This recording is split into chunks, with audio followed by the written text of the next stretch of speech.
I remember the first time Adam made me feel invisible. It wasn't just the time he stole the spotlight at the family reunion, nor was it the countless instances where he got praised for doing something I could have done better. It was more the feeling of constantly being overshadowed, of knowing deep down that no matter what I achieved, I'd never be the one people talked about. That realization hit me hard when we were kids, but as we got older, the competition became a battle I didn't think I'd ever win. I'm Ethan, the older brother, the reliable one. Always the one who followed the rules, who worked tirelessly to keep everything together. But in our family, that didn't always translate to the kind of recognition I craved. Adam, on the other hand, was the type to breeze through life, wearing his charm like a well-fitted suit. He wasn't the smartest, nor was he the most diligent, but he had something that I didn't. An effortless confidence that made everyone around him feel like he was destined for greatness. And, damn it, that's exactly what he became. From a young age, the comparisons were inevitable. It was always, why can't you be more like Adam, Ethan? Or, look at what Adam did, he's so good with people. My achievements were often dismissed as expected, while his were celebrated as miraculous. I wasn't just the older sibling. I was the one who always played second fiddle, who worked behind the scenes, and who got little to no acknowledgement from anyone, especially not from our parents. The tipping point came when I finally found my footing in the world of finance. I had been working my ass off for years, steadily climbing the ranks at a reputable firm. It wasn't glamorous, but it was my career. I had put in the hours, the effort, the sacrifices. And yet, whenever I brought it up to Adam, he would roll his eyes, making some snide remark about how I was stuck in the numbers game, while he was chasing his dream job, the position of CEO of a top-tier company. Adam wasn't even close to the job he so desperately desired, but he talked about it like it was a matter of time, a certainty. And here I was, a guy who had made it to a respectable position in a reputable company, constantly undermined by the same person who seemed to get away with everything just by being charming. But that was the problem with Adam. He never had to work as hard as I did to get noticed. It wasn't his fault, really. It was just the way our family dynamics worked. Our parents adored him for his charisma, while I was the one who got a pat on the back for doing things right. The praise was always reserved for him, and it gnawed at me every single day. One night, the tension finally exploded. We were at a major industry event, a conference for the biggest players in finance. I had spent weeks preparing for my panel discussion, knowing how important this event was for my career. It was a chance to finally stand out, to be recognized for my hard work and my achievements. Adam had tagged along, as he often did, though he had no real interest in finance. He was just there for the social scene, to make connections and rub elbows with people he thought could help him in his climb to the top. The event was everything I hoped it would be and more. The crowd was impressive, and the discussions were high stakes, but I couldn't shake the feeling that Adam was watching me. He was there, as always, observing me from the sidelines. He didn't say much during the event, but I could feel his eyes on me, a mixture of envy and disdain. That's when it happened. Right before my presentation, when the room was buzzing with excitement and anticipation, Adam stood up. He made his way to the front of the room, and with a smile that I knew all too well, he addressed the crowd, completely unaware of the damage he was about to do. "Ethan," he began, looking directly at me, "it's so nice to see you up here. It's been a while since I've seen someone with such a boring job. Finance, huh? I mean, you're really doing the grind thing, huh? Not really the kind of thing that leads to, big success. But hey, at least it's safe." The room went silent. My heart sank, my face flushed, and the laughter from the crowd felt like daggers in my back. I had never been so humiliated in my life. Here I was, at the pinnacle of my career, and the one person I had spent my whole life trying to get recognition from had just embarrassed me in front of an entire room of industry professionals. "Ethan's great," Adam continued, his voice dripping with sarcasm, "but I'd be careful not to get too comfortable. People who do what he does never really get the glory. The real movers and shakers, people like me, take risks and play big, and those are the people who make it." There it was. My brother, the one who had never put in the hours, the work, the effort, telling everyone how inferior my job was. The very thing I had worked so hard to build. I stood frozen, unable to speak. How could I? Adam didn't wait for any sort of response. He turned and walked back to his seat, a smirk on his face, oblivious to the damage he'd just done. The laughter continued for a few more moments, and all I could do was sit there, barely able to catch my breath, as the weight of his words suffocated me. That night, as I lay in bed staring at the ceiling, my mind raced. I had been humiliated. Adam had publicly declared my career a failure, something beneath him. But more than that, I had been told in front of everyone that I was nothing, that the work I did didn't matter, that it would never lead to anything extraordinary. But I wasn't going to let that be the end. I had put in too much time, too much effort, and I wasn't going to let Adam's words define me. It was time to take back control, to prove not just to him, but to myself, that I could achieve everything he thought I couldn't. The next morning, I made a decision. I was going to apply for the job Adam had always dreamed of, the position of CEO. It was the ultimate up yours to Adam, and yet, it was more than that. It was my chance to finally take my career to the next level, to show the world, and especially Adam, that success didn't come from charm alone. It came from hard work, persistence, and the willingness to push past the doubts and insults.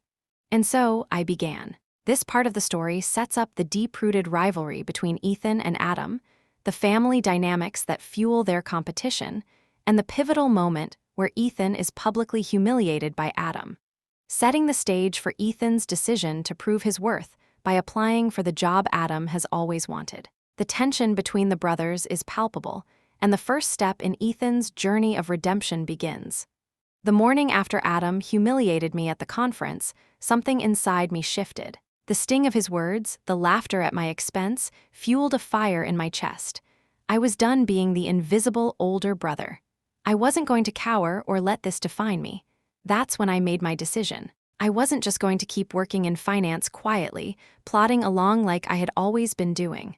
No, I was going to go for it, the big one. The CEO position at the company Adam had always dreamed of running. It wasn't just about getting back at him, though that certainly played a part. It was about proving to myself that I could break free from the mold that had been carved for me, that I wasn't the boring, predictable one. I was capable of so much more. I had worked in the background for years, kept my head down, and played it safe. But that was all going to change. If Adam thought he could dismiss my hard work and declare me average, he was in for a shock. The job I was eyeing was the one he constantly talked about. The one he said he'd have in a few years, that he would take over when the time was right. The one that had been just out of his reach, as if the universe owed it to him because of his charm and natural flair. It was a powerful position, the kind of role that could skyrocket anyone's career. But it was more than that. It was validation. It was my way of finally standing tall, showing Adam that hard work and perseverance mattered more than charm and grandiose stories. I would take that job and I would prove him wrong. So I started preparing. I began to research everything about the company, its financials, its market position, the current leadership team. I dove into reports, attended webinars, and reached out to people within the organization. I didn't want just a shot at the position, I wanted to earn it. I wasn't going to show up with just a resume and hope for the best. No, I was going to be so prepared that when they saw me, they wouldn't be able to ignore my qualifications. But I knew this wouldn't be easy. Adam wasn't just a bystander here. He was still one of the people vying for the CEO position. And even though he had never worked as hard as I had, he was still in the running because of his connections. He had the right people in his corner, the ones who would support his every move. I knew that the fight for the job was going to be fierce. It wasn't just going to be about who had the best qualifications, it was going to be a battle of reputations, connections, and influence. And Adam had those things in abundance. The first step was applying, and that was just the beginning. The company had posted a highly selective job listing, with requirements that felt designed for someone with Adam's background, charisma, boldness, and the ability to connect with people at the highest levels. It wasn't about having the right skills on paper, but about having the right feel. Adam had always known how to work a room, how to talk his way into opportunities. But I had something that Adam didn't. I had the grit, the determination, and a track record of success that could speak for itself. I sent in my application quietly, ensuring it was perfect, meticulously crafted, concise, and backed by results. Every word in my cover letter felt like a calculated move, designed to make them see that I was the kind of leader they needed. After submitting it, I told no one. I kept it to myself. The plan was simple: win the job on my own merits and let the results speak louder than any words I could say. Weeks passed. Every day, I wondered if I'd even get an interview. The pressure was intense. I had come this far, but I didn't know if it was enough. Was I truly prepared to step into a role that Adam had so openly claimed was his? I pushed those thoughts aside and focused on what I could control: the preparation. I had learned everything there was to know about the company, and I practiced my pitch over and over again as if I were already in the room. I rehearsed the questions they might ask, the things I wanted to say, the experiences I would draw from. But then I got the email. I'd been invited for an interview. The email was short, formal, but it had the impact of a thunderclap. I had made it to the next stage. My heart raced. But this wasn't a time to celebrate. It was time to prepare even harder. The stakes had just been raised. When the day of the interview came, I felt the weight of everything on my shoulders. I was going to have to face Adam at some point in this process. I knew he'd probably get the job if he wanted it badly enough. But as I walked into that room full of executives, some of the most powerful people in the company, I knew I wasn't there by accident. I wasn't there because of a lucky break or because someone owed me a favor. I was there because I had earned it. The interview was intense. I was grilled on everything: my previous projects, the financial models I'd built, my understanding of global market trends. But instead of feeling intimidated, I found myself thriving. The room, which had started off cold and clinical, began to warm up as I shared my vision. I spoke with conviction, not just about what I'd done, but about where I wanted to take the company. I had thought about this moment for years, and now that it was here, I was ready to show them all that I wasn't just some guy stuck behind a desk. I was a leader, and I had a vision. Later, after the interview, I went home and stared at my phone. I didn't want to hear anything from Adam or anyone else. I needed the silence, the space to let the reality sink in. I had just gone toe-to-toe with the top brass of a major company, and I felt like I had given my best performance yet. Still, the uncertainty lingered. I didn't know if I would be chosen, but I did know one thing. I had done everything in my power to prove I was more than capable. A few days later, I got another email. "Congratulations, Ethan." The email was from the company's HR department, confirming that I had been selected for the role of CEO. My hands shook as I read the words. It was happening. I had done it. I had won. But now came the hard part: telling Adam. This part of the story explores Ethan's decision to apply for the job Adam has always coveted, his internal struggles, the intense preparation, and ultimately the success of getting the interview and being selected for the CEO position. The competitive tension grows as Ethan steps into the spotlight, setting up the inevitable confrontation with Adam. The moment I received that email, everything seemed to freeze. The weight of it, the magnitude of what I had just accomplished, was almost too much to bear. It wasn't just about the job, it was about everything that led me here. The years of silence, the constant comparisons, the humiliations, and now, finally, the validation. I had earned this. But Adam's face kept flashing through my mind. I had imagined this moment 1,000 times, but nothing could prepare me for how I would tell him that I had just taken the very thing he believed was his. The irony was, I hadn't done this just to hurt him, though the thought of proving him wrong felt satisfying. I had done this to prove something to myself. To show him, to show everyone, that hard work and perseverance always outweigh charm and luck. But still, I couldn't shake the feeling that the upcoming conversation would change everything between us. The following evening, my parents were hosting a casual family dinner. It wasn't a special occasion, just another Sunday gathering, but I knew that Adam would be there. And I knew that this was the moment to tell him. As much as I wanted to keep it to myself, to relish this victory in private, I had to confront him. This wasn't just about the job anymore. It was about setting the record straight. When I walked into the living room, Adam was lounging on the couch, a drink in hand, looking like he always did, confident, relaxed, and completely unaware of what was coming. He looked up and flashed a smile that made my stomach churn. "So, how's the boring finance job going, Ethan?" he asked, his voice laced with the same condescension he always used when talking about my career. I could feel my pulse quicken, but I kept my composure. I wasn't going to give him the satisfaction of reacting emotionally, not this time. "It's going great, actually," I replied, casually sitting down across from him. "In fact, I've got some exciting news to share." Adam raised an eyebrow, clearly intrigued, but I could tell from the way he leaned back in his seat that he didn't expect anything big. He was still convinced he had the upper hand. That's when I dropped the bomb. "I just got the job," I said. "The CEO position at Broadview Enterprises, the one you've always wanted." The room seemed to go still. Adam's face flickered with disbelief, and for a moment I could have sworn he was going to laugh it off. But the smile didn't come. Instead, his expression turned to something much darker. "What?" he finally said, his voice low, his tone a mix of shock and anger. "No way, that's impossible. You're not serious." "I'm serious," I said, my voice steady. "I got the job, Adam. I'm the new CEO." There was a beat of silence before Adam exploded. "You're kidding, right?" His voice rose, and I could hear the sharp edge in it. "How could you possibly get that job? You're not even—" He stopped himself, taking a deep breath as if to steady his nerves, but the anger was still simmering just below the surface. "You don't have the qualifications for that. I've been working toward this for years, Ethan. You have no idea what it takes to lead a company like that." I couldn't help the small smile that crept onto my face.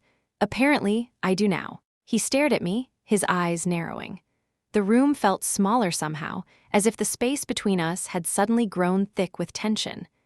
Adam was no longer the smug younger brother who always had an answer for everything. His arrogance was slipping, and I could see it in his face, the realization that his carefully constructed world was falling apart. "You think you're better than me, don't you?" Adam said through gritted teeth. "You've always thought that. You've always—" He broke off again, standing up abruptly. "But you don't get it. You're nothing like me, Ethan. You'll never be able to do what I was going to do. This job, it was mine. It's always been mine, and you took it from me." I stood up too, facing him across the room. "No, Adam, I didn't take anything from you. You didn't earn it. You were too busy thinking it was going to fall into your lap. You never put in the work. I did, and that's why I'm here." For the first time, I saw Adam falter. There was no quick retort, no snide comment. He looked small, vulnerable in a way I hadn't seen before. The anger in his eyes shifted, turning into something else. Something that felt a little too real for the bravado he usually wore. "I did put in the work," Adam muttered, almost to himself. "I've been working my ass off, but it's never been enough. I get all these opportunities handed to me, but nothing ever clicks. I thought this job was finally going to be it. I thought I deserved it." There it was, the truth I had never expected to hear from him. The raw, unfiltered honesty. Adam, the golden boy, wasn't as invincible as he had made himself out to be. All this time, I had assumed he was the confident one, the one who never doubted himself. But now, standing there in front of me, I saw a different side of him, a side I had never fully understood. "I didn't know," I said softly, my voice barely a whisper. "I didn't know you were struggling like that." Adam looked up at me then, his eyes searching mine. "Of course you didn't," he replied bitterly. "You were always the one who did things right, the one who played by the rules. And me, I was always the one trying to be bigger, better, faster. But it's never enough. And now you get everything handed to you. The job, the respect. You think you're better than me, don't you?" I shook my head. "I don't think I'm better than you, Adam, but I've worked hard for this. And you could have, too, if you'd stopped waiting for things to come to you and put in the work. It's never too late." There was a long pause as the words hung in the air, neither of us knowing what to say next. But something shifted in that moment. The anger between us started to dissipate, and for the first time in a long while, I felt a sense of understanding between us. "Maybe I've been wrong about a lot of things," Adam admitted finally, his voice quieter now. "Maybe I've been looking for the easy way out. Maybe I didn't want to admit that. I wasn't ready for this job, not the way you were. I guess I've always been too busy chasing the wrong things." I could see the pain in his eyes. The same pain I had felt for so long, but for entirely different reasons. We had been fighting in different ways, but the wounds were still the same. "Adam, I never wanted to take this job from you," I said, my voice steady. "I just wanted to prove to myself that I could do it, and maybe, just maybe, it's time for us to stop competing. We're brothers. We should be lifting each other up, not tearing each other down." Adam nodded, his eyes not quite meeting mine. Yeah, you're right, I guess. I guess I've been so focused on what I wanted that I never considered what you might need. I'm sorry, Ethan, I really am. And just like that, the tension between us finally broke. It wasn't an easy apology, and it wasn't a perfect reconciliation. But it was a start, the first step towards something I hadn't dared to hope for, a true understanding, a chance at rebuilding our relationship. That night, as we sat down for dinner, there was a quiet respect between us. We didn't need to say anything more. We both knew that things had changed. And for the first time in a long while, I felt like the burden of competition had been lifted. We weren't just brothers anymore. We were allies. And that meant everything. This part builds the emotional confrontation between Ethan and Adam, revealing the deeper insecurities Adam has been hiding, and the first steps toward healing their relationship. It captures the raw, vulnerable side of Adam and shows how their rivalry, once destructive, is now shifting toward mutual understanding and respect. The weeks that followed that tense dinner were a turning point. There was a certain kind of quiet in the house now, but it wasn't uncomfortable. It was different, peaceful, like the storm had passed, and we were both figuring out how to move forward. Adam and I weren't suddenly best friends, but there was something new between us, an unspoken understanding, a kind of truce we'd never had before. But the reality was, I still had a job to do, a company to run, and Adam had to come to terms with the fact that the job he'd wanted had gone to me. It wasn't easy, of course, not for either of us, but things were different now. I could sense that Adam was wrestling with his own demons, the ones he had hidden behind his charismatic persona for so long. And I could tell he was starting to realize something about himself that he had never really acknowledged before. He wasn't perfect, and that was okay. Adam had always been the golden child, the one everyone adored. But as time went on, I started to see a crack in that shiny exterior. I could see it in the way he no longer boasted about his connections or achievements, but instead spoke more humbly, more quietly. He didn't seek the limelight anymore, and though I was sure it stung, I think he was starting to respect the fact that I had earned my position. The one he had once assumed was his by right. The company I now ran was massive, far larger than I'd ever dreamed of. Broadview Enterprises had a global reach, and the stakes were high. As the new CEO, every decision I made would echo throughout the industry. Every move I took would be scrutinized. It wasn't just about keeping the company afloat. It was about steering it in the right direction, and that pressure weighed on me every single day. The first few months were a blur of meetings, strategy sessions, financial reports, and decisions that felt almost too big to comprehend. There was no hand-holding, no easy answers, but I thrived in the chaos. I felt like I was finally in my element, executing a vision I'd worked toward for so long. But even in the midst of all the work, I found myself thinking about Adam more often than I'd expected. Not in a competitive way, but in a more thoughtful, reflective manner. He'd never truly been a part of my professional world before. But now, as my brother and I began to rebuild our relationship, I wondered if we might find a way to work together, to find some kind of balance between our different strengths. And then, one day, it happened. Adam called me. "Ethan," he began, his voice tentative, "I've been thinking a lot about what we talked about, and I want to help you. I've been trying to figure out where I fit into all of this." I could hear the hesitation in his voice, but there was something else there too, a desire to contribute, to not just be the guy who always had to fight for everything, but to find a role where he could make a difference. "You want to help?" I asked, surprised. "In what way?" "I know I'm not. I'm not the type to be an executive or anything like that," Adam said, "but I've got connections, a network that might be useful to you. I've spent my whole career building relationships, and maybe there's a way I can leverage that to help grow the company. You're doing well on the operations side, but there's a whole world of external relationships I think I can help with." I paused, considering his words. This was unexpected, but there was a glimmer of possibility in what he was suggesting. Adam had always been the one who could charm people, make connections without breaking a sweat. And while it wasn't the same kind of work I did, it was still valuable. Maybe this could be the start of something new, where our skills complemented each other rather than clashed. "I've been thinking about that too," I said. "Maybe we can start working on a strategy to bring in new partnerships, build our network. You could help with that." There was a pause, and then I heard Adam's relieved sigh. "Thanks, Ethan, I really appreciate it. I know it's not going to be easy, but I think we can make it work." That was the beginning of a new chapter for us.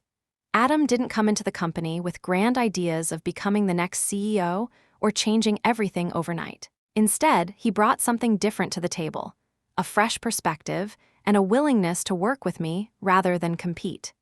He started reaching out to key players in the industry, rekindling relationships with old contacts, and bringing in new opportunities for the company. Slowly but surely, we began to build something together. I was still the CEO, still the one making the big decisions. But now, Adam wasn't just my brother. He was a partner. And for the first time, I could see the value of what he brought to the table. A few months later, during one of our weekly strategy meetings, Adam presented a proposal to bring in a new investor, a major player who had the resources we needed to expand into international markets. The proposal was solid, and it showed that Adam was finally channeling his strengths in a way that was beneficial, not just to himself, but to the company.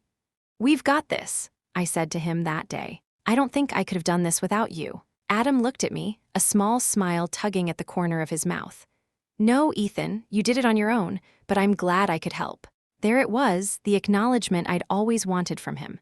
Not in a boastful, "I told you so" way, but in a quiet, honest acknowledgement that we both had something to offer, something that could elevate us both. From that moment on, things began to shift between us.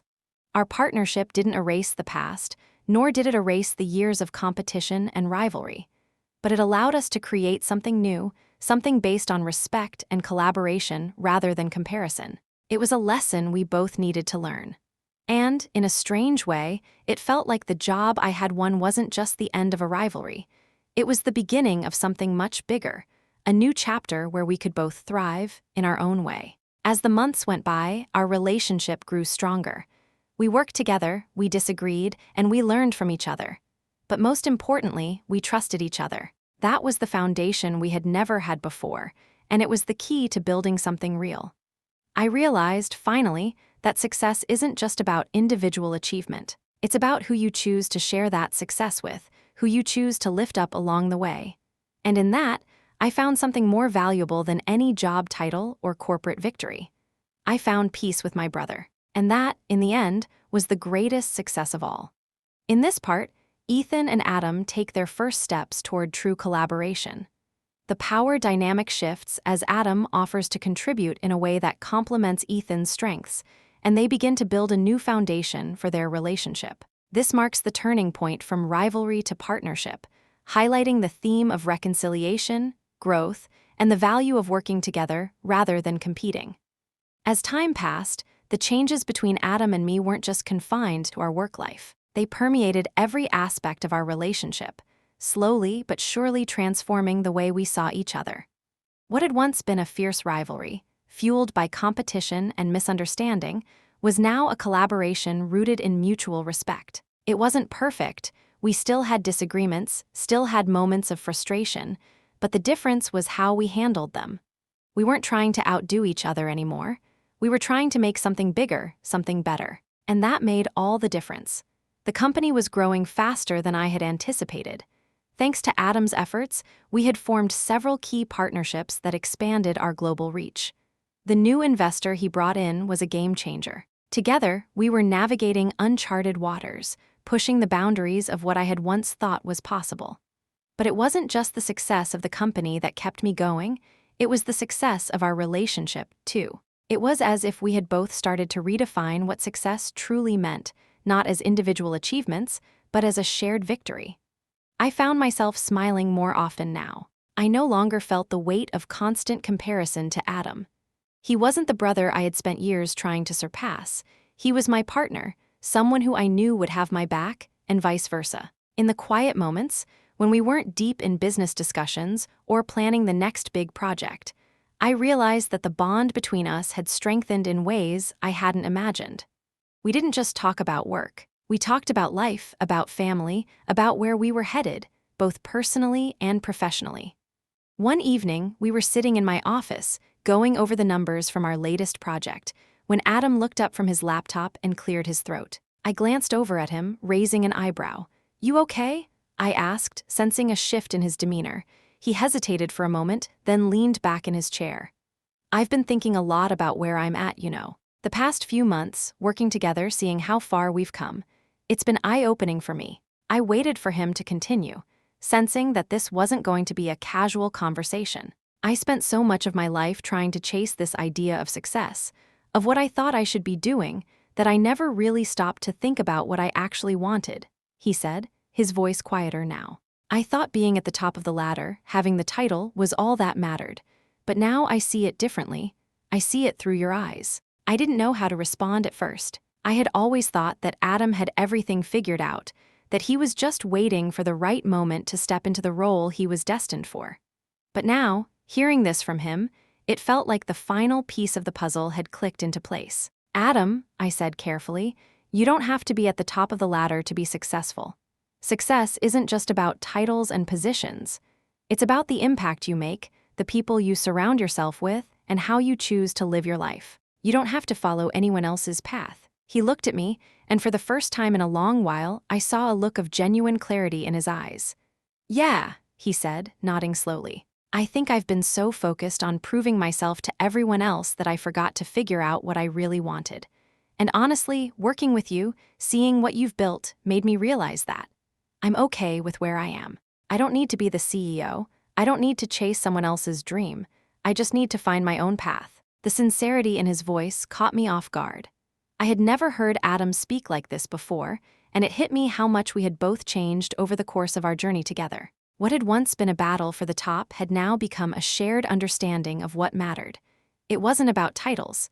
It was about the work we put in and the people we did it with. You've always had the potential to be great, Adam, I said, but the best part is that you don't have to do it alone.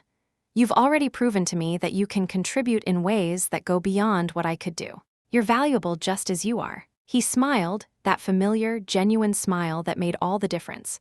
I think I'm starting to see that. The following months brought even more growth for both of us. Adam began to take on more leadership roles within the company, not out of a desire to take over, but because he had finally found his own niche.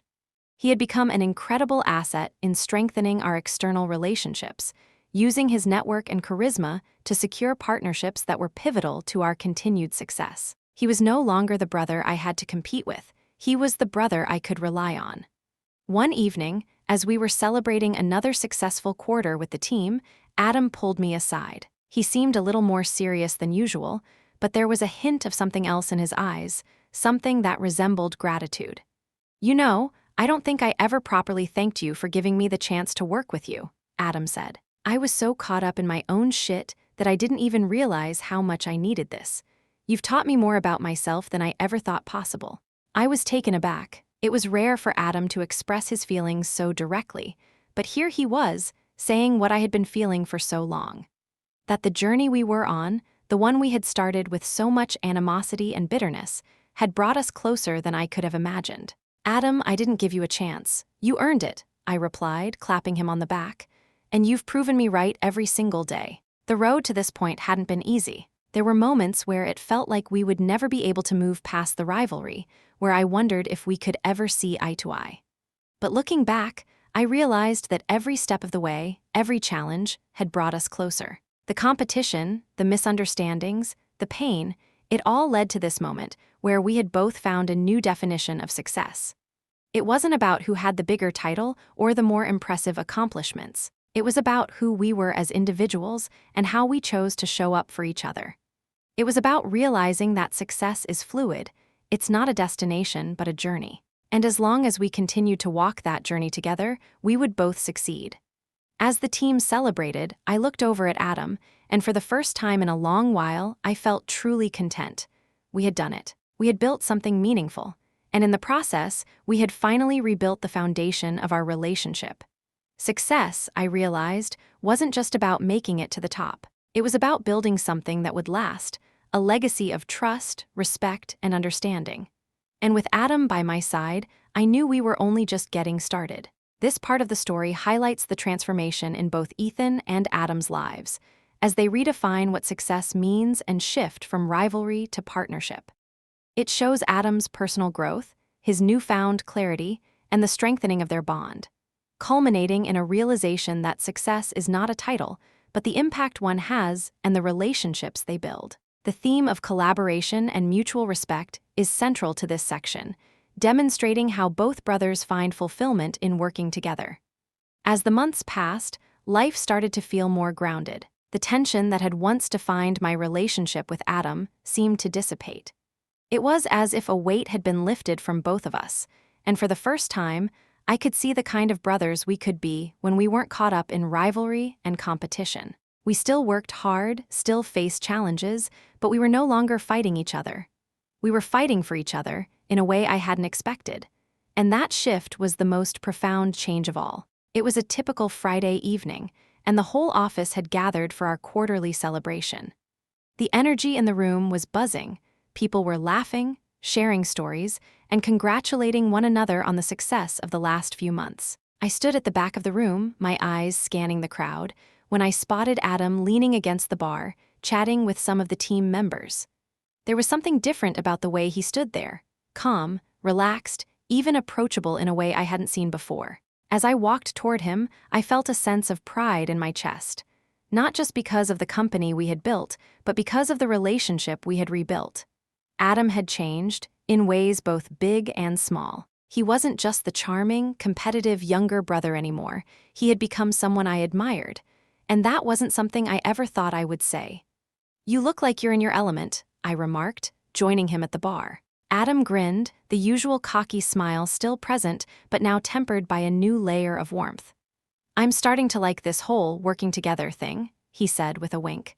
"Who knew we could actually make it work?" I laughed, shaking my head. "Honestly, I don't think either of us saw it coming, but we're doing it together." There was a brief pause as we exchanged looks, a silent understanding passing between us. A few months ago, we would have never shared a moment like this, not without some form of competition creeping in. But now, there was nothing but respect and gratitude in the air. The celebration continued, but as I stood there, I realized just how far we had come. Not just in our careers, but in our personal lives as well. For the first time in years, I wasn't holding my breath, waiting for Adam to undermine me or for the next passive-aggressive remark. Instead, I was genuinely enjoying the success we had built together. Later that night, as the event wound down, Adam and I found ourselves standing outside, watching the night sky. The city lights glowed faintly in the distance, and the air was crisp, carrying with it the promise of something new.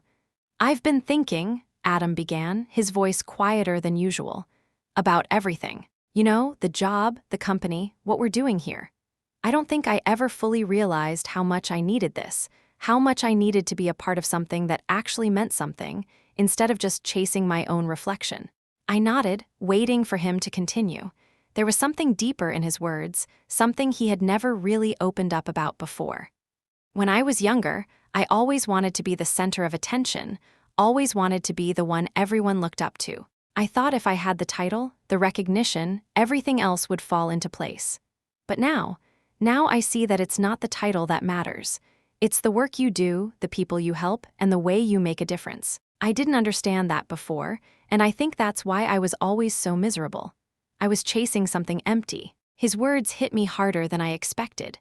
Adam had always been the one with the bravado, the one who wore his success as armor. To hear him speak so openly about his struggles, to hear him acknowledge that the constant need for validation had left him feeling hollow, it made me see him in a new light. Sometimes, I think we get so caught up in the race, trying to keep up with everyone else, that we forget what we're actually running for, I said. I don't think I fully understood that until I had to prove myself, and then, when I finally did, it didn't feel the way I thought it would. It felt empty, until I realized that the real victory wasn't in the job. It was in finding a way to do it with you. Adam's eyes met mine, and for the first time, I saw a kind of clarity there that had never been present before. He wasn't just my younger brother anymore, he was my equal, and surprisingly, he was someone I could truly rely on. "I guess we both had to go through our own struggles to get here," Adam said, a small smile forming. "But I think we're finally starting to get it right." I smiled back. "Yeah, and maybe that's the real success.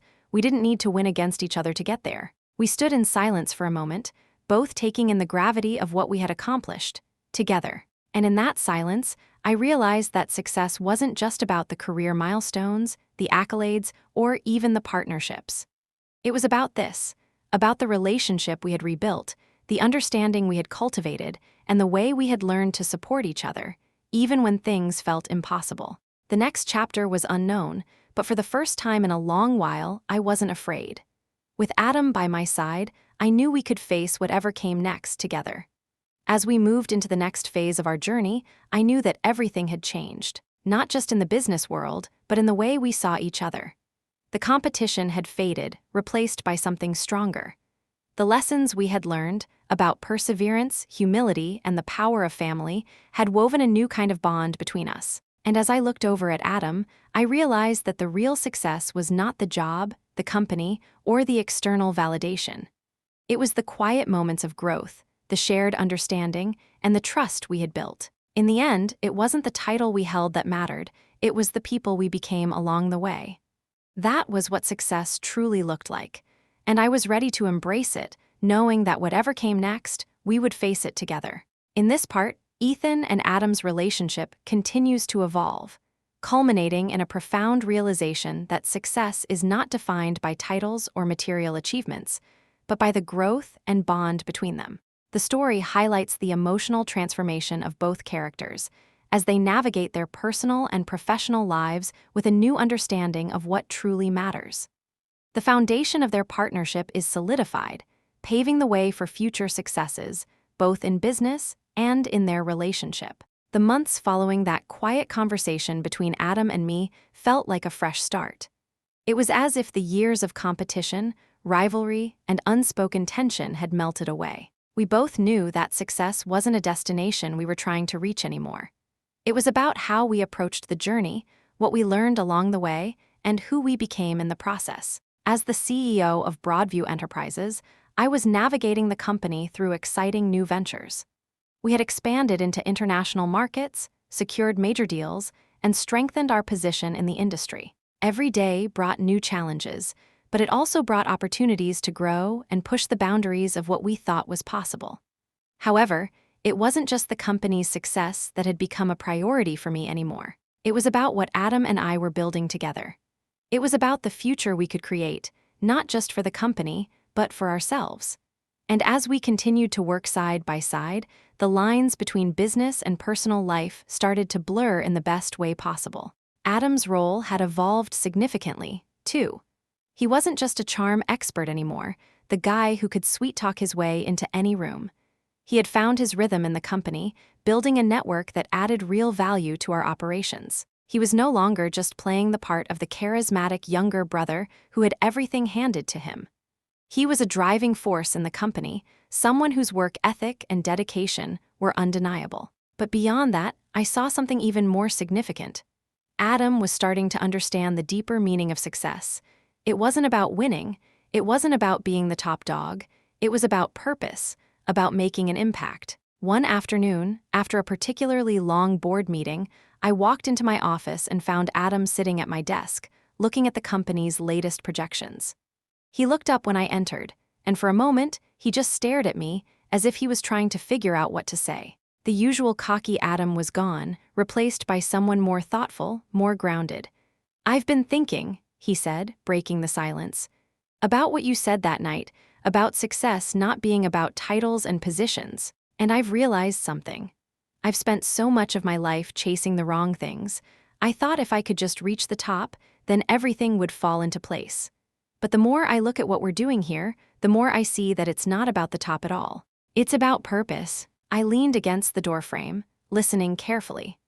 Adam had always been the type to jump from one shiny goal to the next, never truly pausing to think about the bigger picture. But now I saw a man who was deeply reflecting on the path he had taken. "I think I get it now," he continued. "You know, all these years I've been focused on becoming someone people admired, someone who had it all. But now that we're building this company together, I can see how much impact we can have on people's lives. It's not just about making money or being at the top. It's about helping others, creating something bigger than just us." His words hit me harder than I expected. Adam was always the one chasing external validation, always trying to prove something to the world. But here he was, saying that it was no longer about that. It was about creating something meaningful, something that mattered. In that moment, I realized that the journey we had both been on was more than just a story of personal growth. It was a shared realization of what success really was. I smiled, taking a step into my office and sitting down across from him. "I'm proud of you, Adam," I said, my voice softer than usual, "for getting here, for realizing that it's not just about what you've achieved, but about what you do with what you've built. You've always had the potential for greatness, but now you're seeing what that really means." Adam looked down for a moment, his expression softening. "I guess I never realized how much you've had to sacrifice to get to this point. I thought success came easy for you, that you always had it together. But now, I see that you've been working harder than anyone to get here." I shook my head. "It hasn't always been easy, but that's the point. It's about the process. It's about the people we help along the way, the things we build together. And the truth is, we've both grown. I've seen you change, Adam. You're not the same guy you were when we started this journey." Adam's smile was genuine now, not forced or proud, but warm. "Yeah, I guess I've grown, huh?" I nodded. "We both have, and I'm glad we're doing it together." That night, I went home feeling a sense of peace I hadn't felt in years. There was no longer any need to compete with Adam. We were building something together, and that was enough. As I lay in bed that night, staring up at the ceiling, I thought about everything that had led us here. The struggles, the failures, the misunderstandings, the broken moments, and then the healing, the rebuilding, the lessons learned. And I realized that success wasn't defined by the accolades, the job titles, or the bank accounts. It wasn't even about how many deals we had closed or how many companies we had acquired. Success, I finally understood, was about the people you became along the way you touched others' lives, and how you learned to support each other, not just in business, but in life. It was about growth, not just in the company, but in your relationship with those you loved. It was about creating something that would leave a legacy, not in the form of wealth or fame, but in the form of respect, understanding, and love. And as I drifted off to sleep that night, I realized something even more powerful. I was no longer just living for the future. I was finally living for the present, for the people I was with, and for the moments that mattered. With Adam by my side, the road ahead looked bright, full of possibilities and opportunities. Together, we had figured out what success truly meant, and it was so much more than we ever thought it could be. In this part, Ethan and Adam reflect on their growth, both as individuals and as brothers. They discuss the deeper meaning of success and recognize that their true achievements lie in the relationships they've built, the work they've done together, and the impact they've had on others. Adam's evolution into someone who values purpose over external validation signifies a major transformation, and the bond between the two brothers has solidified into something both meaningful and fulfilling. The story comes full circle, reinforcing the theme that success is defined by growth, connection, and the journey, rather than the destination. As the months passed and the seasons shifted, the landscape of Broadview Enterprises transformed along with the evolution of Adam and me. Our relationship, once fractured by competition and resentment, had now become the foundation of something much bigger than either of us had ever imagined. We were no longer just brothers trying to one-up each other, we were partners. The company thrived, and in many ways, so did we. The true turning point came one spring morning, just after we secured the largest partnership in the company's history. The deal was a huge win for Broadview, a pivotal moment that opened new doors in both the tech and financial sectors. It felt like we had reached a peak, at least, that's what I thought in the moment. But in that victory, I realized that something else was happening too. It wasn't just the business growing, it was us as people, finding a deeper connection, understanding, and a shared sense of purpose. It wasn't just the external success that mattered anymore, it was the internal one. On the day we closed the deal, we held a celebration at the company's headquarters.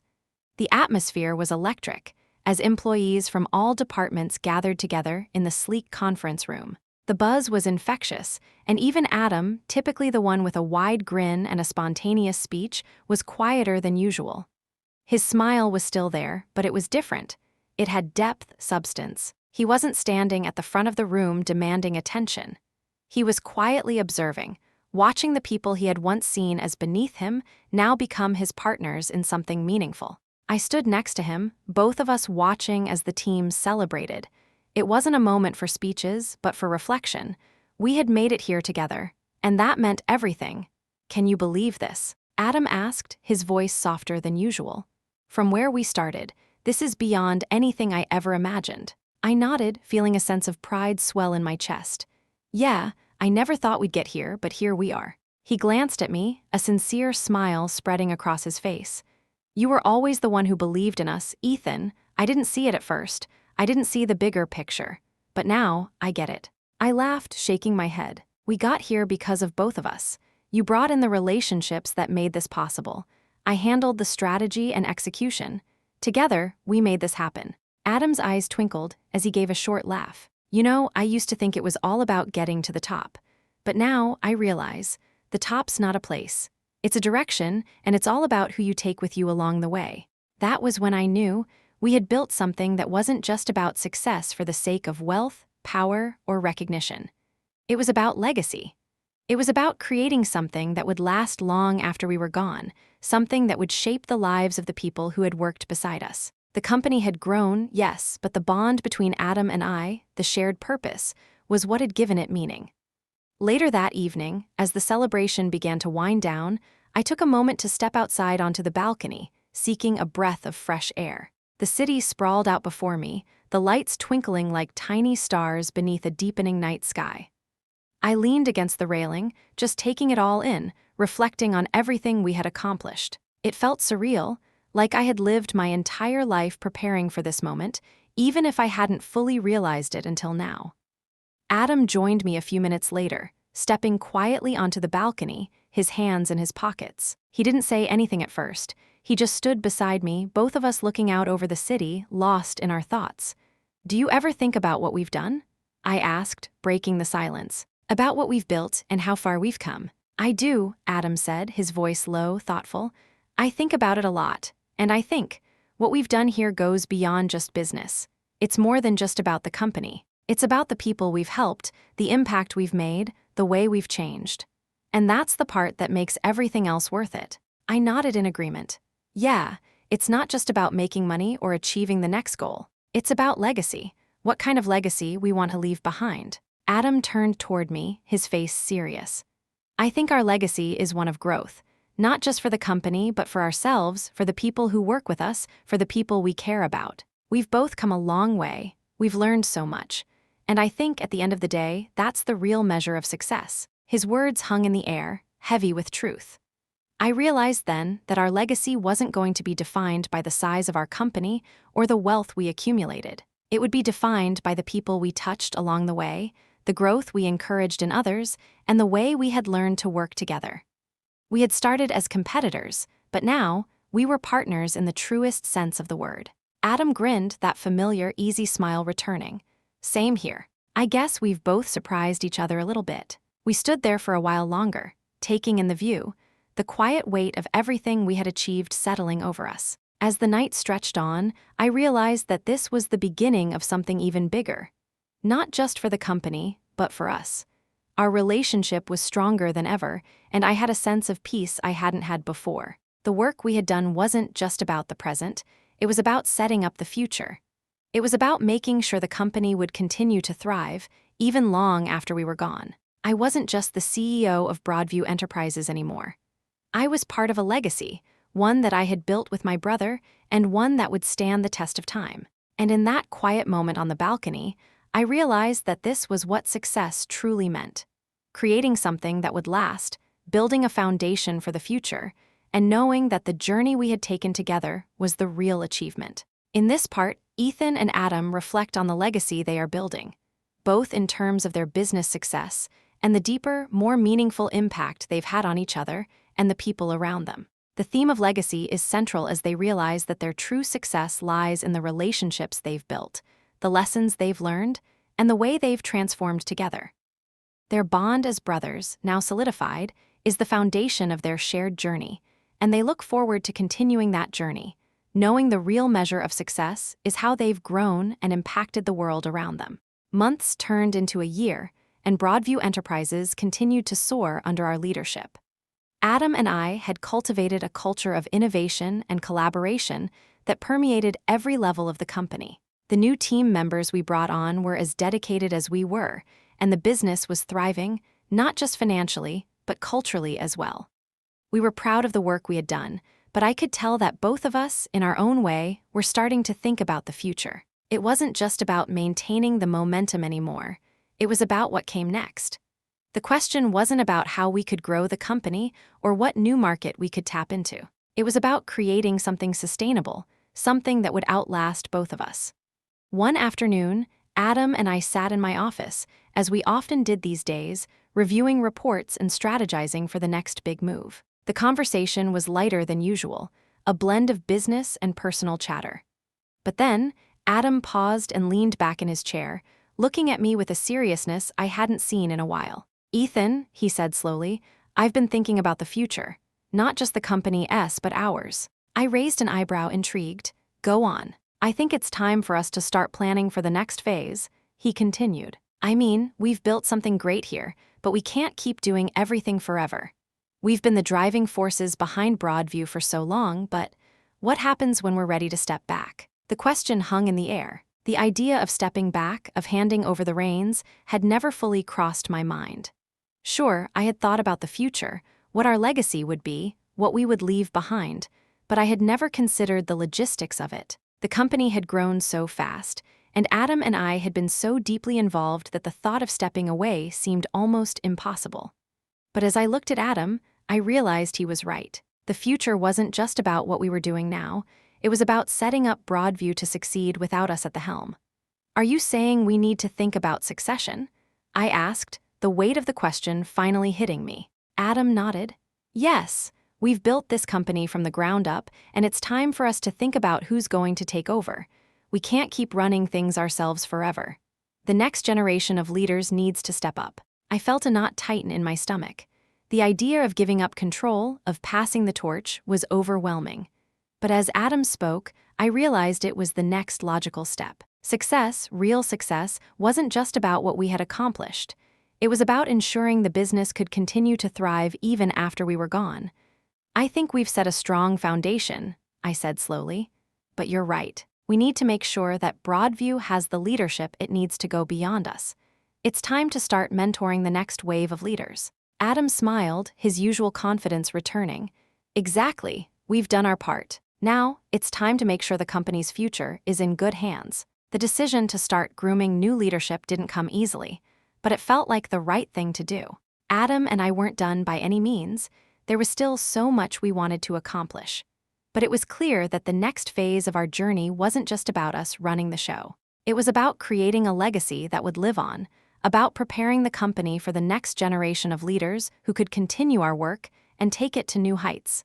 We began to shift our focus. We started meeting with the senior leadership team more often, identifying those individuals who had the potential to step up. We put together mentorship programs, offering younger team members the opportunity to learn from us directly. It wasn't just about passing on skills. It was about passing on the values that had made us successful: integrity, hard work, innovation, and the importance of working together as a team. In the process, something unexpected happened. As we prepared the next generation of leaders, I began to feel a sense of relief. It wasn't about letting go of the reins. It was about creating something more sustainable, something that wasn't just reliant on Adam and me. Broadview Enterprises wasn't just our company anymore. It was a living, breathing entity with a future that would outlast us. And that was the kind of legacy I had always wanted to leave. One afternoon, we gathered the leadership team together in the main conference room. There was a palpable sense of anticipation in the air. We had been working on this for months, assembling a leadership team that we could trust to take Broadview into the future. Adam and I stood at the front, both of us looking out over the room of eager faces. "It's been an incredible journey so far," I said, addressing the room. "But we can't do this alone forever. The future of Broadview Enterprises is in your hands now. We've prepared you, we've mentored you, and we know that you're ready to lead this company to even greater heights." Adam stepped forward and smiled. "We've spent years building this company, but now it's time for all of you to step up. We trust you, and we believe in your ability to continue the work we've started. This is your moment." The room erupted into applause, and for the first time, I felt a sense of peace wash over me. It wasn't about leaving behind something unfinished.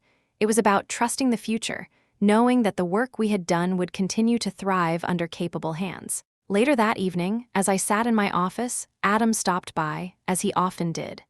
He leaned against the doorframe, his usual grin in place, but there was something different about the way he looked at me. "Well, that was a big step," I said, glancing up at him. He nodded, crossing the room to sit across from me. "Yeah, but it's the right one. We've built something great here, Ethan. And now it's time for others to carry it forward." I leaned back in my chair, looking out the window at the city below. The future felt wide open, full of possibilities.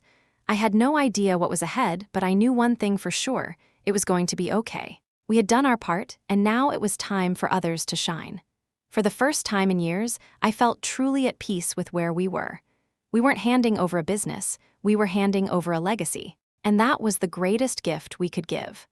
In this part, Ethan and Adam face the decision to step back and begin the process of mentoring and preparing the next generation of leaders within Broadview Enterprises. This marks a pivotal moment in their journey, as they realize that true success isn't just about personal achievements.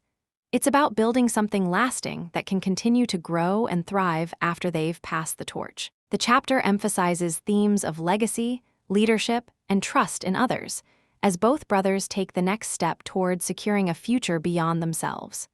The weeks after our leadership transition were some of the most reflective moments of my career. Adam and I had poured everything into Broadview Enterprises, our time, energy, our very essence.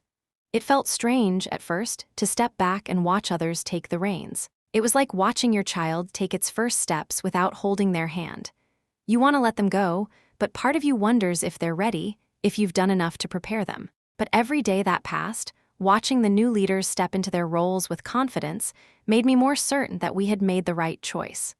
Broadview Enterprises wasn't just a company, it was a community. A thriving ecosystem of talent, passion, and vision, all working together toward a common goal. We had built something far greater than ourselves, and now it was in good hands. The shift in my role was gradual but inevitable. Adam and I were no longer at the forefront of every meeting or strategic decision. We had transitioned into advisory roles, still involved, still present when needed, but no longer the driving forces behind the company. And as we gave more responsibility to the next generation, I couldn't help but feel proud of the company we had created together. One evening, Adam and I sat on the balcony of the office, looking out over the city, reflecting on everything we had been through. The skyline in front of us had changed so much over the years: new buildings, new possibilities. It felt like a metaphor for our own journey. "You ever think about how far we've come?" Adam asked, his voice a little more contemplative than usual. I smiled, knowing exactly what he meant. "All the time. It feels like a lifetime ago when we were fighting each other for every little thing. Now, we've built something together that's bigger than either of us." Adam nodded, taking a deep breath. "I'm proud of us, not just for what we've accomplished, but for what we've become. I never imagined we'd end up here in this place, with this kind of relationship." I looked at him, the familiar grin on his face, but there was something more in his eyes now, something deeper. "You've come a long way, Adam, and I mean that. You've grown into someone I admire. I'm not just proud of what we've built, but of the man you've become.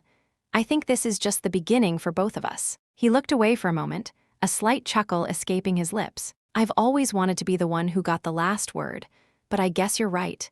This isn't the end, it's just a new chapter, and I'm glad we're doing it together." That moment, standing beside Adam, both of us gazing at the city we had helped shape, filled me with a sense of fulfillment I hadn't expected. We had made it, and in some ways, we had done it for each other.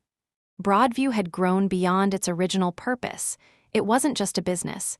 It was a legacy, a place where our efforts, our values, and our growth would continue to impact others for years to come. But beyond the success of the company, beyond the achievements and accolades, there was something more profound. The bond we had forged, the understanding that, no matter what, we were brothers. And that was the greatest success of all. A few months later, I found myself sitting in a new office, one I had never imagined taking, but one I knew was the right next step for me.